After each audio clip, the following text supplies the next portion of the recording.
Cain ene nia oja na atwi broni kasam no ose Cain and his legacy. Abusiafo na woche asan akọ apro abetu yembiom. Ye no usua ade foforo kra e wo kota yi munyinara. Ye hwe mfitiase nwoma no Genesis. Na ne edikan no ye ni won adikan ahwe ehoma no ama akire yen yabase ba bia ye free ba. Se onyankopon ene bo osoro ne asase eni emuniema nyina a nipa ye ka ho. De toso emienu no eye last week no ene ya hwe se onyankopon bo bibi o ka se eye no eye den na ahwease baaye enti yehu otwease no hwan krampo ni otwease no me yehu se eye obonsam ene ye otwease no a obe presenting no hote se oye onyankopon adamfo nanso na oye ne tamfo na enam saa ye so otimi ma onipa ehwease ma ende ya mani hunu aba beduru se na saa hwease ni mu no ene yehu se sa promise bi nso ewo honom bo hye sem bi ewo honom a ye kenkan ma ehu Genesis chapter 3 verse 15 sa sama nyankopon kan ye a ede ye wo no hyebre no sa na ye promise a e ba beboa menu sa bo hye no na Adam ni Eve omo fi se omo ba Cain a na omo ba be wo no bo hye no e ba be wie wo no so enti sa na wotwimu ye ba be hye se Cain a na Adam ni Eve e ba be wo mo no na ono na nyankopon hye no bo se obaba be ye akrahye owo ne ti ana mabekafo no aye ready a omo ba be boa na de sa disuan mu pensempense mu e de abreyo me ntwe ehumbra sisia.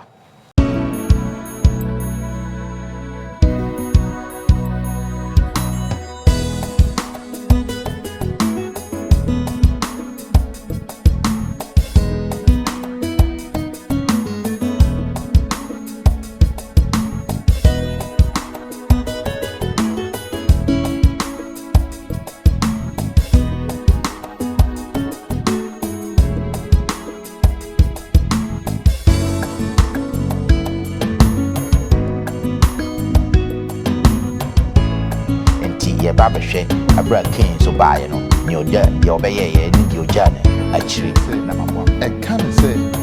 menya bema ewrade great and I say a thanks offering there put me the full no mako but sin offering there I was how the join and a kobo sa for there on chire no ba bia se nyankopon e hye da kan say we na me pema for okay ye besan ama munyina akwaba na afa ye de enchia sonko so ede ama munyinara se de biarada mode mafidie ede to London Ghana memenda akwanhefo Sabbath school na afa trosemu empensempensemu tuturu ye beda 3AB and Ghana impinifo asepa ye se de biarada omofa ye disua yi na omode hwete wiase afana enyina ne ahwefo a mo hwe ye 3AB and Ghana nyinara onyankopon enkosoara enhyiram na afa ye se wo hwe ye babia wo hwe bia na se wo mmoa bia obetimi dia boa 3AB na ye de numbers bi ebeto ase horo betimi afre na fesa adwumakuo yi omagye so na emwa kakra bi watimi ade aboa omo se wo hwe ye YouTube ana se Facebook na se wo asembisa bi ana se bibi kire wadwen na se opese ye boa wo ho a obetimi atwero comment wa ase ho kakra bi afi ye befa na mpinifo adoso na mmoa bia e wo ho no yetimi ade aboa kosoara na woni London Ghana memenda akwanhwefo enye Sabbath school na wotwe biara.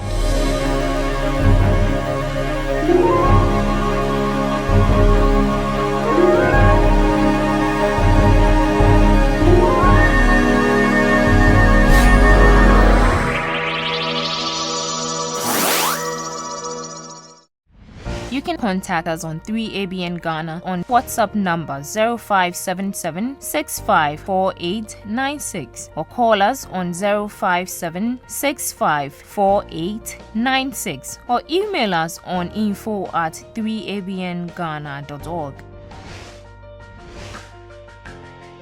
3ABN Ghana is a non-profit making channel. We appreciate your support to keep us functional. Please, you can send your support through a mobile money number 0577 654896 or EcoBank account 3 Angels Broadcasting Network Ghana 0160084530961101 University of Ghana Main Branch. Visit our website at www.3abnghana.org. 3ABN Ghana. Experience the excitement. Sene midi kankan no ye hwe mfitiase enwoma no saa nwoma yi pe ene kyerɛ onipa abase ye di kan ye adusua etoso makomako mienu ene ye adusua etoso miensa wo hwe adusua no atifi asam na osi Cain ne nia ogya no hobroni kasa osi Cain and his legacy eno na maboafo no aye krado a mobile bebu na de hu pensempensem mu de abramo ma me no modi na fi wia ya bompaye na ya hwe yen adusua eno me de mosomfo Bismarck mensa ene ye ho adom me wo Elder Japheth obisi amankwa eka me ho e wo hase ada ye mo akwaba se Elder na te eto no ho ano Elder ye mo akwaba great me da se and then so ye to nsafro abusiafo mo amota ahwe no se Elder Disa ye dwumadie akotene pa eye me ba mani mu a Elder Hansen asamwan so na eti mfimfin no Elder Hansen ye mo akwaba great me da se pa se and then so abase ye mfa adusua imbre ye ahwefo ne ye tifo na me ba mani mu pe a na Elder Kingsford Duabo manso na eka me ho se Elder ye mo akwaba great Elder se pa se and ye to nsafre no waba yenkati ene na me ma Elder Japheth emompaye emaye nyame ma mo ma emompaye ye hene ne agenkwa ye da wase ende die so amaye kwan se yembesi ho asem titiriu aba ye benya efa Cain asetan na brabo mu mesel se ma konkon na nkasa embedi ye ne mukan omboaye na church na desuan na emom enko wie no ye hu ekwan papa ye betumi afaso na yeso etumi de atena ahye odi anunyam e wo wadom nti amen amen si Cain ne nia oja no atri yenhwe yenka abosem no e wo Genesis chapter 4 verse 7 Mose nguma edikan Opening Hansen say why krado a Mose nguma na edikan no etira eye enan no ne nchichemu a eye enson no yenhwe enka abosem no e wo honomo Genesis chapter 4 verse 7 no say we no yi a anka wanim ti ana na say wanye no yi nti boni butu epona no na wachiri kwan na ehwehwe nanso dineso amen great abusiafo ye hwe yadusua ne move in progression edidi so saa yabo onipa ntie onyankopon asem onipa ahwease na ahwease na chi no de ben na asi ne ehunu se ne edidi suo no akwakoye awo na afi owuo na afi awudie na afi bone na afi nyankopon bɔhye na wahye no ana se prophecy no na afi ebamu eba eno na yekɔ yenimu enti yeba behwe abra Cain so baaye no ne oda de obeye ne de ogya ne akire na maboafo no beboa na afi ya doso ne yahwe ene esiye first of all yemfa nhya asemba me hya asefri Elder Japheth honomo yankinkan Genesis chapter 4 verse 1 and 2 Genesis chapter 4 verse 1 and 2 Mose nguma edika no etri 9 yimu baako ene mienu no yenhwa asema ewo ho osina Adam ne yire Hawa hia mu na wonyinsene na wo Cain na wo kan se Ewurade adaroma menya obarima na wo ninua Abel kan ne ho na Abel ye odwanhwefo na Cain so ye okuyafo amen so Elder Jeff we boni na chi no na fe almost reproductive promise nase no ne ekoba mu eno no yenhwe awo mienu yi na ye be kire emu san yo menua Bismarck ne ahwefo ye da mu nyina ase se ne odi kan kai no the next big significant event Bruni Beka esi bra nyame pamo Adam ni Eve efi etrom ho no ene awo sa na awo no eye oba bema ekan a Eve ewo no na sida osu di kan ne nyame ahye wonbo ewo Genesis 3 message chemu edu enum na that promise no say wobewo obabia ana say won wasifo bi no ba bedi otwase no so no eto Adam ni Eve asum no akoma mu yie eno nti nyame eche won eba edikan yi no very interesting. Even a 2 o'clock anything. Even a kasa is okay Bible na. Or say, Brofono say, and Adam knew Eve his wife, and she conceived and bore Cain, and said, I have acquired a man from the Lord. Okay. And you know, Eve wo ye na Eve na ni trim upon say, oh, and ye nia nyame de ne share your body ni. Great. And you know, e de ni je definitely e buy. And it to ne din Cain. Na ase che say menya no fi ewrade ho. That is how the modern translations need be here. But if you closely to the original language now, it sounds slightly different. Okay. In the sense, say, I can say, menya bema ewrade. Great. Yes. So, yeah, sir. in Eve's mind, when ya bema onu ni ewrade no, onu na obedi obonsam so, Yes. so that quickly no, the order no will reverse to niana etie. That's right. Before sin. And unti no ekoba say Cain enya awofo n'animu no onya adom, let me put it that way, enya different status. Na ekoba say wo Cain echi no edin a wode ma woba second born na ne status no pempen so no endu Cain de no but to ne din Abel. As I would ba Hebrew kasa no mu a e kire home anase before we kind of vapor. Okay. O stretch no kra na vanity. She. Na just say yes, wa ba there but wo mu nye du ti say wo nua no. And we share these two names na Emma bibi etomadwin mu. Na de mama to etomadwin mu no eni say niama mienu nipa ensusuye eni nipa nhihye enye nyankopon nhihye. Esan say migidi say ebisua de twa na ebehu say nia na awofo esusu say Cain beye no enye sa no weye obewie.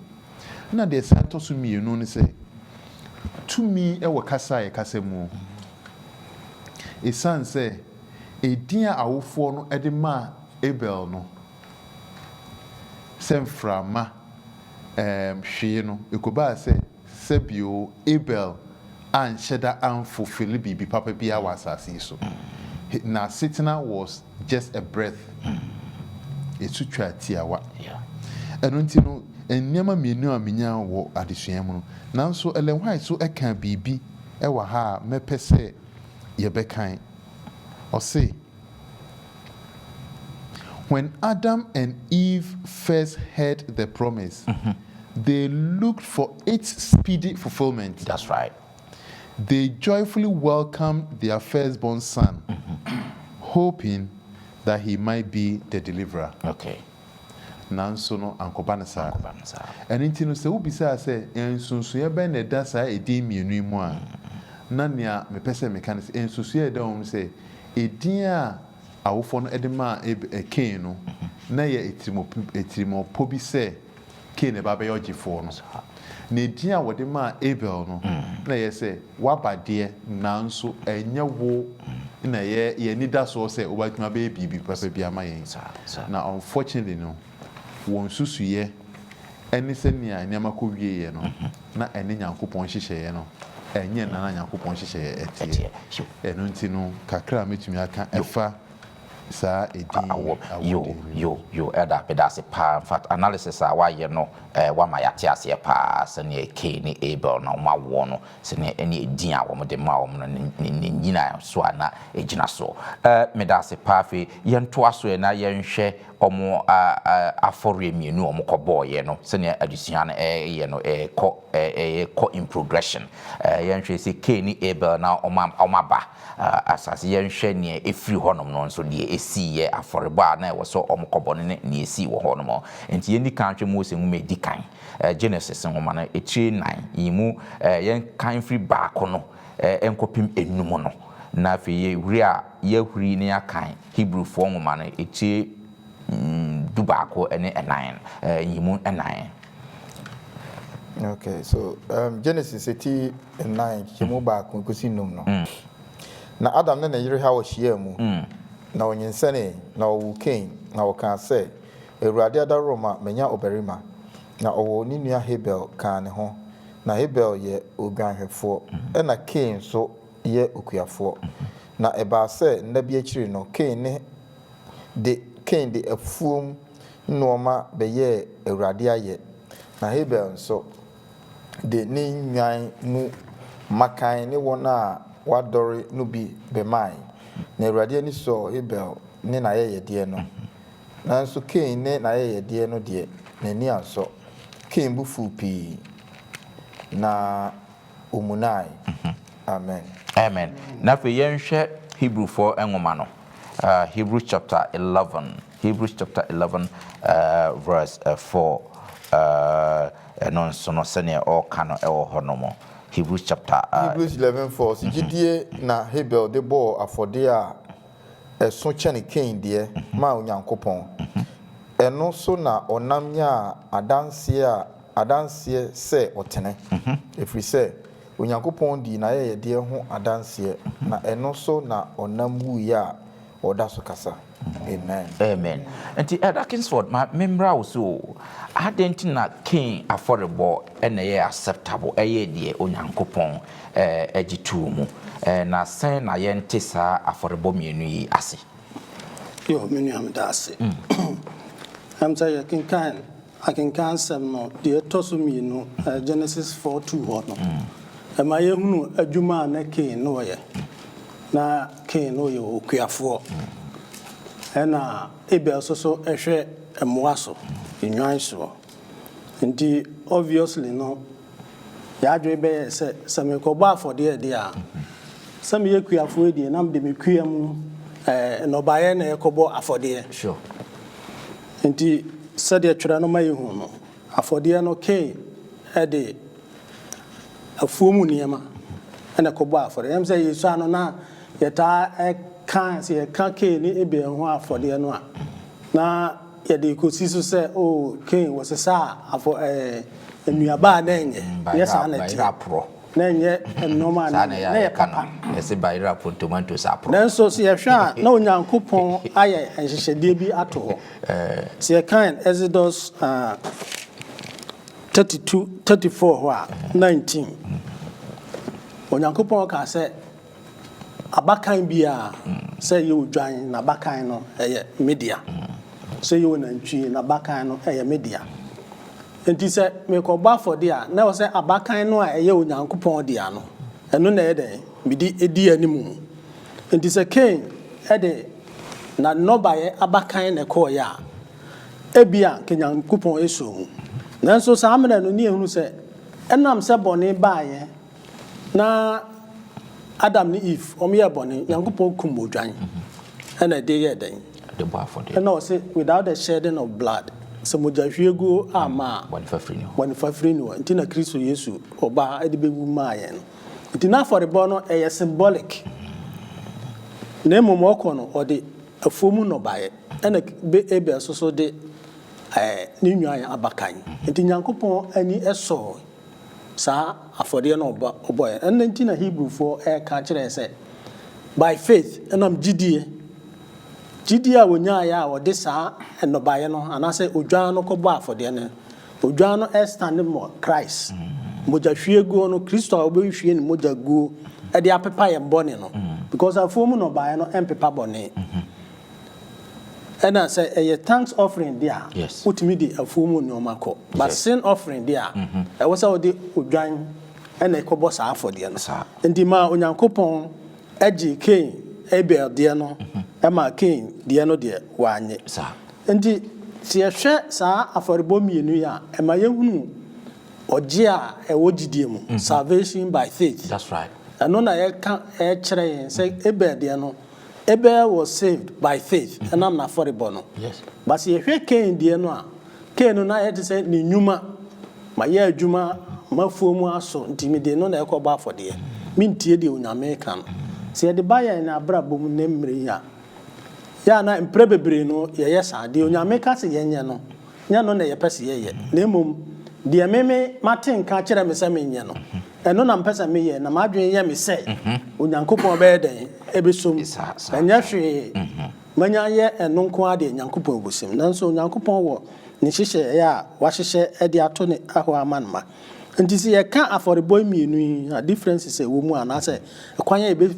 timi ate ase a na onyankopon wo hihye a nke wo se ofaso na odi bo afode no wo se sempo odi efuomu no ba ya ba wo se odwan ka ho but aha no ye hunu sa nti ama onyame anye na aforebo. Great me da say elder say watimi achreche mu ama ye hu agikudie nti a Cain aforebo anso onyankopon ani na mum Abel aforebo ene eso onyankopon ani afi ye hwe okay also na be kwam say me misa question I same way elder ka say na aba miti say ene ya yemfa odwan ko ba afodie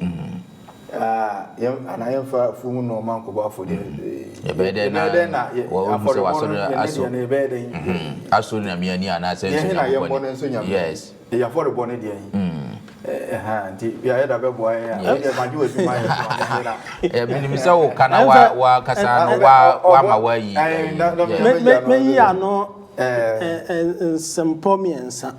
ya for boy ye bebo no se medimi nipa dua bebo afode ama Kristo de dikan de to so mienu se ye ba osummu a ye be worship a ye wa for boy ye bo ye give offering no am give na am de aboa onyame adwuma no sen na me yi no o se ye nyimfiri akomapam na se me yi no biara unze Yesu eka asembifa osikani ni the widow omo kwa asori akoyi no offering widow no eyi free akomapam osikani de no osika bebiri yes enti wonso yi dia emodu but emudia yen ne free akomapam. That's right. Enti wasa nipadua no wasa me life no am de bo afode ema onyankopon enti me dia bo afode ama no de be free me mu ababia no eye de etie onyankopon asem na ne hihye no a wo de ato ho no me fasa na mo nso e de ahye me dia wait me some questions and okay no na me fa patriarchs and prophets asem a me white can fa sa for the born no I say patriarchs and prophets pages 72 and 73 okay I say Cain and Abel represent two classes that will exist in the world till the close of time. I say Cain and Abel ebi gina how many people come you know will be as we are say one class avail themselves of the appointed sacrifice for sin. Okay. The other venture to depend upon their own merits. Baako ekuo no baako e de omo to Yesu Kristo aforebo a eyi bone ho no ho e na baako nso e de omo beto omo ankasa hoɔden ne omo timi de ba e ho e na de apenkwaje. Theirs is a sacrifice without the virtue of divine mediation, and thus it is not able to bring man into favor with God. Ti ne omo ye ne say aforebo a enni ntamuginafo bia na saa aforebo no entimi mfa nipa emmenya menchen saa enti na yenye animu adom.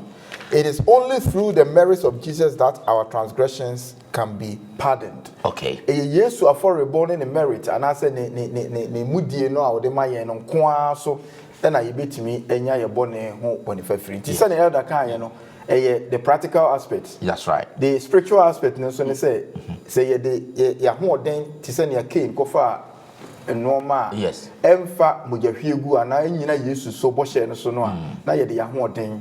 ɛkɔpɛ nkwagye ti yɛma yɛ bibia no ensi Yesu so na ɛno class no yɛ Abel for no Cain for no yɛ wɔn a wɔn de wɔn nnwuma wɔn ahoɔden wɔn ankasa tenene ɛne wɔn nyi ni koraa sɛ wɔn de ɛtena asase so nti ɛm sɛ no I think say some reflected the elder Kaya in terms of Cain ne din a wɔn de maa no acquire no nti na ɔno nso struggle sɛ ɔbɛtumi anya salvation through ɔno nso ne mmɔdenbɔ nti no I think say nene is in line with the elder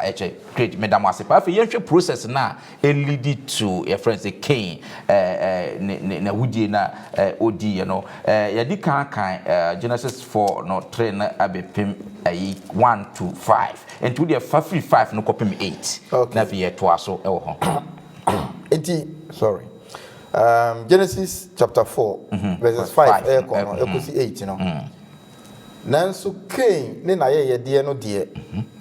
nani anso yezo nyame na ye Cain nyame ani anso yes Cain bu fu pi na omunai okay na Awurade bisa Cain sɛ adenti na obu afu na wamu nan sɛ woyɛ no yi a anka wanim nti ana na sɛ wanyɛ no yi nti bɔne butu ɛpona no na wakyiri kwan na ɛhwehwɛ nanso dine so amen kan 8 na faka ho na Cain ka kyerɛ ne nua sɛ ma yɛnkɔ afuom na ɛbaa sɛ wɔwɔ afuom no Cain sɔre tia ne nua Abel na okom no amen Opini Hansen yɛnhwɛ process a kwan yɛn fa so apo ediku ne nua no deɛ na ɛwɔ ha ma yɛn deɛ na ebetumi asua firi mu ha ɔwɔ ha medase nia yebesua firi mu pa sɛ yɛdi kan aka processes no nia esi yɛ nyinaa story no nyinaa ne short ne sɛ aforebo no sɛ o start free eba sɛ ɛkyerɛ sɛ na yɛ bibi ɔmo yɛ na eba sɛ o Bible kire no ka sɛ eba sɛ na kyerɛ sɛ something they do nti aso sɛ ɔmo yɛ enti ɔmo kɔbɔ afɔdeɛ na aforebo no mu sɛ ne yɛdi kan aka no from the beginning no sɛ onyame ohwɛ sɛ story no kɔ ya ɔnkyerɛ no baabia sɛ Nyankopɔn ɛhyɛ da ka sɛ wei na mepɛ ma aforebo okay enti intrinsically no yɛbɛtumi aka sɛ na ɔmo nim right from the beginning nti Adam ne Eve efiri Eden no omo to aforebo so na omo de odwan anasa aboa ne bo afode na mogahwiegu eba na air point direct to ogefo na no wo ba no fi se Nyankopon ne di kan hwie sa mogya ne gu ye enti no yebetimi de yansasi yebo 100% aka se na Cain nim aforebo pa na sese wobo sa na Abel nso nim fi se na omo asua afiri omo awofo ho eye den na afi de eduru se eba se omo bo afode no na Cain akofa ne ono pe se wo de bo afode e de bo efre bibi familiarity breeds contempt ne otia himfie no ontansuro mra eti I think say ono no to him no se wo hwe nkomodie no atoato aso no a kire se na wafa nyame so light sana meka no Nyankopon no na wafa na light otimi ne negi se ne ope bia eti no afode ne de mebo but kwan a waka se memfa so mbo no membo eti asem ekofa ba ye ne nyina no first thing na that pride no ene familiarity obi ewo asori dan mu bi eyi a onfa nyame ho fe di ofil se waduru level bi oni nyame timi yiyi enti oyo okay ena ono akofa na de ena Nyankopon na ni anso afode no because Nyankopon nya wo Cain nti na obe lower the standard jabi nyame lower the standard because Cain is the only me abeyepe utumi ne mekasa yes enti na ni so Abel de no ena Bible no kire se na ni so ye no Cain bufui nti ade aketwen saa ade no nyina ba ye ani so anyame ani anso ne de to him no ofili say he has been dealt with unjustly okay say injustice bi akọ say ye nyina na yawe bo afode instead say nko bebisa ne ho say na ye den na this time de afode yi nyame ani anso yi no because the question is either can you say Cain he say ye hu say na Cain oye afudie akuyafo onwane mwa yes Abel na no ye mwa think practical terms de nke beka say obi amfa ne wo ye mra nyesa di ka Cain nye bone but e kira wo say he knew say ese say wogi emmoa ni bi yes free baby ese wogi free say ton ese say woto a menim say satan ne ye ton ade a what about barter trade bi ese wogi de be ye that's the requirement yes he say ne buafu nti ne bufu ye no the nigisem e wo krosem ni nyina ba ko a ya na mekenkan ya na mani age ye Genesis 4:6 mesia kan biem Genesis 18:9 kikemu ensia no onyame hu say Cain buafu no one try am Cain maybe some question ono na baby say Cain question sabra na wudie no mai okay at verse 6 no na wudie ni nyamai okay eno onyame baby say Cain question bi wa ha eno wo say na awurade bisa Cain say adenti na obuafu na wamu na yi enka this was the biggest opportunity for Cain say anka na wa plan ni timu nyina no ojato verse no because not Adam ni Eve aka story ni nyina kire no okay they knew it ye wo mo no mo nim they know the story say o senti ya o ye tie Nyankopon asem ne mmeranti na ya pam o mo afiri Eden na ya kese asase they knew it it time nyame bebisa no in this friendly manner no na nke so oyi na no ye na nyame to aso say wo ye no yi a anka this is also an invitation onyame na o ka kire wo say me kire wo nie nti kura exams na wo kire ye no matiu and God was giving a review to Cain nti ha say no wan kire ni yi ana ne wo ye nti amanye wa fode ne nie wo ye ni yi a anka ubumfu nka bone mba na esan se wanye ni yi nti no this is the situation wanye ni yi nti no bone butu epona no and this was a warning say something is going to happen so wanye wantie ne America no a na Nyankopon ma no prophecy say enche kura wo beye bibi say wantie a na wasan to aso say bone na ebutu upuna no na wachiri kwan na ehwehwehwe enti say wo entertain bone a wo entertain bone a bone ne ne nsunsan so bebutu kwan ano yes na bone no dia o ye ne say ohwehwe wachiri kwan yes na won say obi a wo dwene bone wo da wadamfo kura wo ne na edwen saa bone no on na be kiro say yeni say for drogum ku no yeni say wo kwa fa no ko she ha this is the way fa no fa ha eduru say ye do wo kwa say nye court law e be chi na kan so ya accomplice a obegya wo kwa no wa ma baba eti bone hwehwew ama wanya problem na Nyankopon sama appeal bi a why the Bible no throughout the Bible or say enu nti di so make sure say o masa bone ni ni so eti Bible say na momma yemfa papa eni bone so na yemma bone eni yen so Onyankopon say na me de owuo ne nkwa mesi wani mo nipa ba na nso me tu fo say ye den fa nkwa eti these are the appeal we no yen na odi bo odi ma Cain onyame domu no saa na me no nso odofo odi ma yen say sabre obi ayo ade bi a ogidi say wo ye justified nti no wo dwen bone fa ne ho Onyankopon obi say the same question adenti na wamu na yes adenti na wo dwen bone afa wo nia ho yi say wo ye ni yi a anka bone mutu wo puna no yes enne wi ase aye we yi no ni obeye bone no nye eni oni problem say wo a wo be correct no sa nti wo correct bone no obi ti wo dwen bone fa wo ho yes ba Nyankopon obi say nipa ne say we ye ni yi a anka bone mutu kwan no adofo mi enhwe sa de eda du bi an ye kan Cain ba ne Cain ye nyina ye bi ye so ye bi nyame e de appeal no ma yen through the Bible through our conscience through the Holy Spirit say drop any plant bia wafa because crowd na de be ko honti drop any plants bia okay na ko nyame anim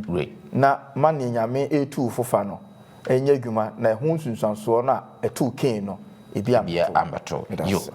meda mwase emse mwafambre edi atwetwe we mu pa yie what is saying ayi kakra bi na mpese me draw your attention to say Cain Genesis 4:6 no question Onyankopon busa Cain no adan na obu ofu say reflect back to the Garden of Eden. Yankupon busa a similar question. Ubusa Adam said, Adam, more him. Emra moye bonino. Na Adam wo akwama say, Oyo nyamiano, the entire mokosi. nanso wanyina no ɛhɔ started a dialogue deɛ wayɛ deɛ ɔmaame yɛ bɔne yɛnti a makosie kebi ɔbɛka sɛ o yakɔdi aduaba no ma yɛ bɔne Awurade fa mbɔne kyɛ me basi yɛba a Onyankopɔn ahunu sɛ Cain ne bu afu a bɔne asi n'akoma pron so ɔtwe n'adwen de asi biribi so so ɔna ne ho so na afei ɔntimi ni nkunim sɛ abrɛ bia Onyankopɔn ne dɔ no sɛ yɛbɔ yɛ tirim biribi si akoma mu si yɛkɔyɛ bɔne a ne dɔ no oyi na di de kyerɛ sa na montu a yɛkɔtie that small still voice no ɛkɔ so kasa kyerɛ nanso sɛdeɛ Cain wani ɔbɔnsam a ɔbɔ n'akoma pron so no na wokɔkum ne nua no ɛprɛ bebree yɛn so yɛbu yɛ aso etia Onyankopɔn kɔɔla ɔde ma yɛn wei kyerɛ Onyame dɔ a ɔdɔ ne ma mpo si Yesu bɔne mu no ɔkɔ so ɛba yɛn nkyɛn bɛkasa kyerɛ yɛn. Great. Meda mo ase paa sɛ motimi atwetwe mu sa ɛde ama yɛn yɛnto aso na yɛnhwɛ Genesis chapter 4 verse 9 to 16 no yɛnhwɛ Cain n'asotwe no deɛ too no ɛne deɛ ɔyɛ after deɛ wayɛ. Okay. It's verse 9 no. Na Awurade bisa Cain sɛ ɛhe na wo nua yɛ bɛwɔ na ɔse minim me nua sohwɛfoɔ ne me anaa na ɔse ɛdeɛ na wayɛ yi wo nua mogya ne ɛtia mu frɛ me firi asase so na afei wadome wo firi asase na afei wadome wo afiri asase a abue na no agye wo nua mogya afiri wo nsam no so. Yes. Sɛ wodɔ asase a ɛnkɔ so ɛmma wo ne nnɔbae bio na wobɛyɛ okuboni ne ɔsesaboni wɔ asase so. Na Cain ka kyerɛ Awurade sɛ me bɔne so adeɛ so kyɛne sɛ metumi asoa. Okay. Hwɛ wapamo me nnɛ afiri asase yi so na mehunta mafiri w'anim. Yes. Na mayɛ okuboni ne ɔsesaboni wɔ asase so na obiara a obehu me no obekume. Okay. Na Awurade ka kyerɛ no sɛ ɛno nti obiara a obekum Cain no wɔbɛtɔ no so werɛ ahodoɔ nson. Na Awurade yɛ nsɛnkyerɛnne bi ma Cain na obiara a obehu no no anku no. Na Cain firi Awurade anim kɔe na ɔkɔtena Nod asase so wɔ Eden apueɛ. Amen. Great. And Mama ko Raja first of all, Nyankopɔn what obisas that question. Unua Abel wa hemfa. Yendi kan nhwe no connection bang and wo say a king the oye ye or na fi wadwane na fi waba be broni be kaso aye vagabond one nam ewiase a o wonda na nyame nim bia Cain ewo na obi na onim bia Abel esi na nyame nim story no de asi na wo bisa no sa question no ana yo mini amda say say asem bi say menuanum mienu edikan ati hu kakra na Nyankopɔn ma meni mienu adesua kɛse ɛwɔ the way a Nyankopɔn de pɛ answer fi aye ho wọ́n sẹ́ ọkọ̀ kọ́ọ̀tà lawyer ẹ̀tùtù wà no na wàá no sọ wàá yẹ bọ̀nẹ́ à wàá eventually wàá kàn sẹ́ wàá jẹ́ àtúm sẹ́ mi nà máa yẹ bọ̀nẹ́ no and in that way no it's a self confession and I say you convict your own self okay na saa na Nyankopɔn approach ẹ̀tìẹ̀ Nyankopɔn ẹni bibia but Nyankopɔn doesn't rush and it's not hasty a ọbẹ̀ bọ̀ ẹni mo ká sẹ́ minim say why you say okay Adam and Eve oba etrom ose na mo he ose oh ye de hu asie o okay na ye hu se da deja ose na so mwadi duaba ne bi you see the thing yes. Ye ba Cain so ose na wonua Abel we he throughout the scripture Nyankopɔn anytime bia Nyankopɔn ani nipa ebenya nkitahudie no nyankopɔn rashi nyame way of asking questions na ɛyɛ biribi a mesu sɛ yɛn nyinaa ne yɛfa a ɛbɛyɛ nhyira ma yɛn nua bi fom anaasɛ yɛn nua bi ɛwɔ nkɔmmɔdie a yɛn prepare yɛn ho ɛnhyɛ aseɛ ɛnkɔbɔ wɔn soboɔ na mmom no yɛn hwehwɛ asɛm no mu na yɛn hu mu ɛno bɛboa yɛn na nneɛma mmienu paa na ɛwɔ ɛha nyankopɔn ɛsan pɛ sɛ yɛsua na yɛtɔ so mmienu sɛ mahu sɛ nyame Adam ne Eve yɛ bɔne no nyame dome asase yi asase yi brɛ dada nanso ɛnam case nti nyankopɔn san dome asase no ɛyɛ biribi a ɛyɛ hu yie sɛ obi a ɔno no te ne beebi a yɛfa asase ɔno te ne beebi ɔnyɛ yi no yɛn ne yɛn nti no asase enya nume emprenu eku bi sɛ meme ne yɛ bi wo ne yɛ bi betumi ama ensusuaso bɔne abɔ bi soso nti ɔyɛ ade a ɔsɛ yɛsan hwɛ ne yie yes but nea ɛyɛ dɛ na ɛkyɛn so ɔre nyankopɔn ahumɔboro a ɔdɛ na die ɛkyerɛ Cain sɛ Cain na ɔno no ayɛ bɔne akum nipa ne nyame po ebisa na asɛmpo no sɛbio ɔto nyankopɔn kye na ɔyɛ defiant to nyankopɔn ka nyankopɔn sɛ na me na mehwɛ me nua so anaasɛ me na meyɛ me nua so hwɛfoɔ nanso ɔsan ɛsan sere nyankopɔn sɛ nyame punishment ɔde ama me no ɛdɔɔso no nyankopɔn na tumi ka sɛ ɛnneɛ mɛbɔ ho ban na obia ɛnku na ade baako a Cain ɛka wa sɛ nyankopɔn wapam me afi w'anim what does it mean say ya pam afi nyankopɔn anim na mmerɛ nti ne mɛfa nneɛma 3 Bible quotations bi kɛkɛ okay in Psalm 121 verse 3 David ka sɛ yɛwɔ nyankopɔn a ɔnna na ɔntonko yes that is to say nyankopɔn ani wɔ yɛ so da biara ɛyɛ a very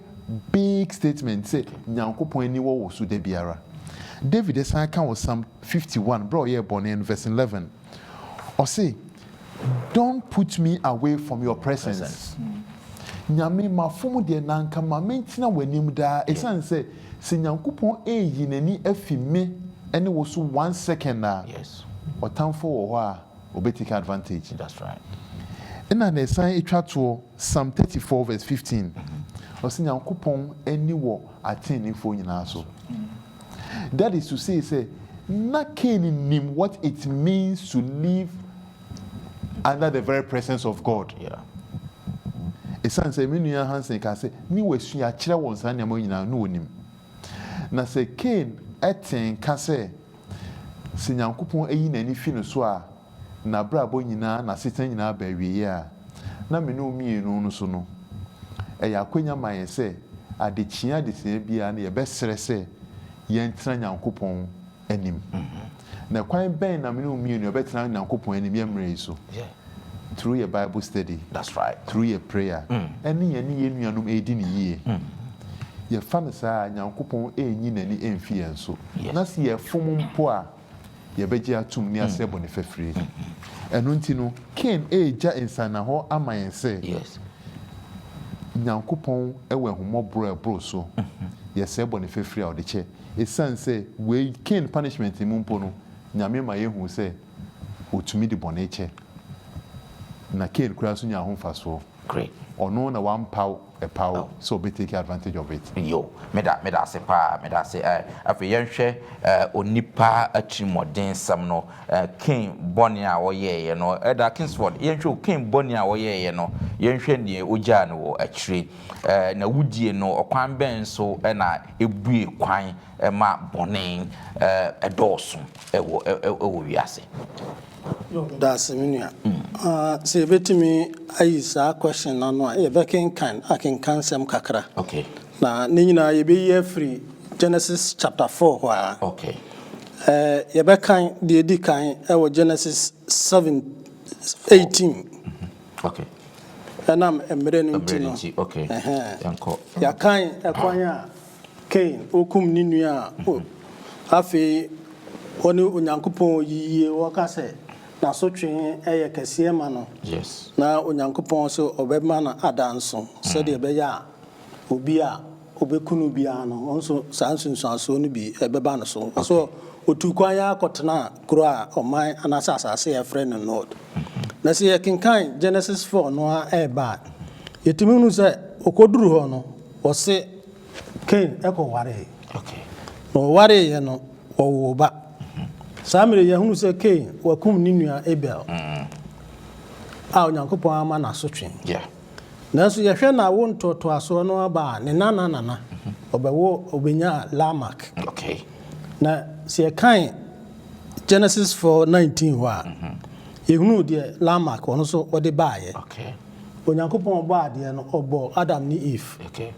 Adam na ne yere baako nanso se ye hwɛ polygamy a enemre ye hunu wiase na afi twerese mu ebeba ya ifri Lamak so okay oso fa ama mienu na ɔware ye ba na ebeduru 23 a yes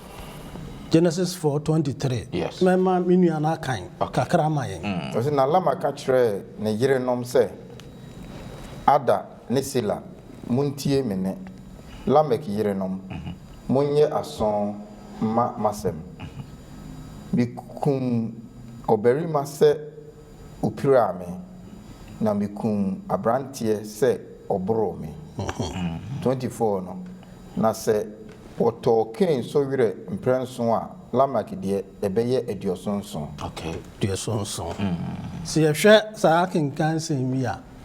ye hunu sɛ Cain akum ni nua onyankopɔn atwe na so Lamek aba samiri wabu onyankopɔn asɛm so wafa anyire no mienu sa ɛhɔ no anso ho awo ɛsɛ ye kan 23 no a aha no akoye sɛ wakum nipa anke wo sɛ woyɛ dan ne wura ho ko so onya hunu but ode ho ano ho wo se makum obarima bi efi sɛ opra me na afi ode ba abrantie bi efi sɛ obro na so wakum mienu o kan wa frɛ ne yere no mienu a ay bo mama ne sɛ ode ho ano wo yɛ bema but una na adi ewu ama ya pam no Nyankopɔn atwe na so twim no Nyankopɔn asa hu no mɔbɔ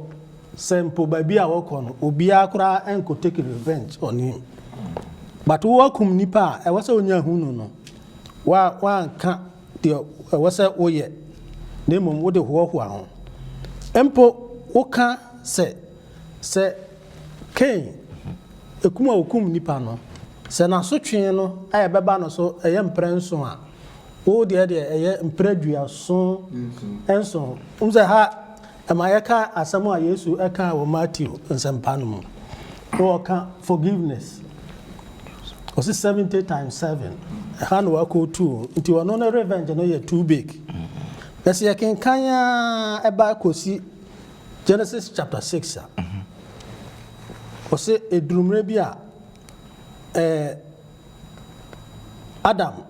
omo wo oba e friend Seth se kan 5 wa na Seth asefo no Nyankopɔn from say na omo the sons of God if you say Seth ebe ye edin no edema no say I will put se ko Genesis a omo say Nyankopɔn ka say I will put enmity between you until na ko say Seth any the messianic seed no but na nye Seth Nyankopɔn no ka Yesu ho asem but Seth any the daughters of men okay the daughters of men no Cain asefo aha no ya na nipa bebre ka say the sons of men free soro by no the sons of God free soro by no the daughters of men ebe dey die free soro nyesa Seth any Cain asefo okay na say Genesis chapter 6 ho a ye kenkan no etire enum no ha na ma no yehu papa mema minua na akan sa nsem ya man Genesis chapter 6 5 and 6 okay na Awurade hunu sɛ nipa bɔne dɔɔso pii wɔ wiase so asase so sorry na wɔn akoma mu nsusue nyinaa yɛ bɔne nko daa nyinaa na Awurade hunu ne ho sɛ ɔyɛ onipa wɔ asase so na ɛyɛ no ya na kuma mu na Awurade ka sɛ mɛpepa nipa a mabɔ wɔn no afiri asase ani ampa efiri onipa so kosi ntɔteboa ne mmoa a ɔwea ne ewiem no ma so efiri sɛ manu me ho sɛ meyɛ wɔn. Amen. Okay. Nti sɛ aha no ma yɛhunu sɛ bɔne a ɛfiri Cain so ɛstate sɛ bɔne no ɛnyini ɛkɔ ne nananom ɛkɔ ne nananka nsoa no ɛma wiase nyinaa no ɛbɛyɛ bɔne. Awurade hunu sɛ nipa a mabɔ no sɛ mesɛ so yi mmerɛ du sɛ wɔ sɛ meyɛ dɛ meyɛ mfiri hɔ ɛno ɛna result in the flood no. Okay. Nti bɔne a yɛyɛ no nyinaa no ɛwɔ sɛ yɛhunu sɛ nsunsuansoɔ ɛwɔ so ɛma yɛn sɛ anto yɛn mmerɛ yi mu a yɛn nananka nsoa anom a wɔn ba no they will suffer the consequence. Okay. Yɛyɛ no yɛtwa sa bi ato hɔ wɔn bɛhu sɛ deɛ yɛyɛ no yɛ normal so okum nipa yi ne wura anho. Okay. Ɛnɛ mmerɛ bɔne bebree wɔ hɔ a nipa yɛ a yɛhunu sɛ yɛ bɔne ɛfiri sɛ yɛagye atom sɛ ɛyɛ okay saa nipa nti yɛbɛyɛ bɔne nti nsunsuansoɔ biara ɛmma immediately sɛ nyame ɛde agradaa anaasɛ apradaa ɛbɛku yɛn nti yɛtaki Nyankopɔn adom no for granted. That's right. But ɛyɛ adesua yɛ kɔkɔbɔ nsɛm a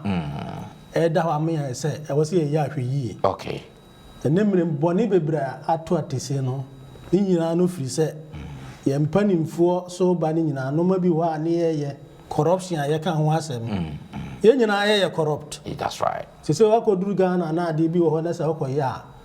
wokɔyi sika akɔma obi no wayɛ ɛno yɛ corruption ne bia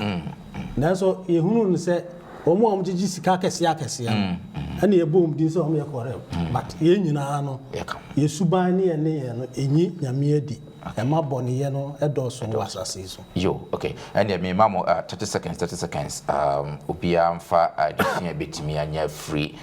sa agye ya yesua mu ma mfa nhyɛ free hands ɛhɔ no mo. Oh, okay. Yeah. Me da say adofo no say yeti ase sɛ ne onyame anu mu asɛm aka bia no ɛyɛ no korɛ. Enti yɛhwɛ Korintofo mu ma edi kan eti edu gyemudu baako no a ɔso na yenum nyinaa siiɛ na ayɛ kokɔbɔ ama wɔn na watwerɛ no sɛ afutuo ama yɛn a wiase brɛ wie ato yɛn yi ti atwerɛ no sɛ afutuo ama yɛn Cain ho asɛm nka Nyankopɔn ehia ne sɛ ɔde bɛto ama yɛn so ɛyɛ afutuo ma yɛn nti ne nyame aka bia wo Genesis chapters 1, 2 and 3 no a 3 no no nsɛm ne sisi yɛ no chapter 1 Nyankopɔn ɛka sɛ wabɔ adeɛ nyinaa fɛfɛɛfɛ ɔbɔ nipa sɛ ne nsɛ so owie yɛ no ɛna ɔka sɛ chapter 2 ɔmonwo ɛbaamu wɔ hefa chapter 4. That's right. Adam hu ne yere ɔmo wɔ ɛbaamu yɛtɔ so no sɛ ɔmo di aduaba no ɔsi owuo ɛna mo bɛwu mu di a owuo no baamu ɛwɔ Cain mu de so sɛ kumu bi ma yɛhu sɛ ampa wawu mmerɛ a ɔmo yɛ bɔne no ɔpamo ɔmo firi Eden saa na Cain yɛ bɔne no ɔpamo no ɛfiri n'anim eti adeɛ bi a na waka ho asɛm no ɛbaamu saa na nsɛm a Nyame aka nyinaa wɔ Bible mu no sɛ wanhu ne nnɛ koraa no a time is coming a ne nsunsuansoɔ no bɛbam sɛ woanya koraa na wawu a womfa wo ho ne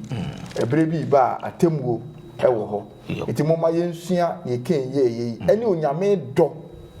adom a na ɛboro so ɛwɔ Cain mmerɛ soɔ no ɛno a ne da so wɔ hɔ ma yɛn ɛnɛ so yo meda ase ma menkɔ ɛdagyafe so bɛyɛ 30 seconds na afei yɛnsɔre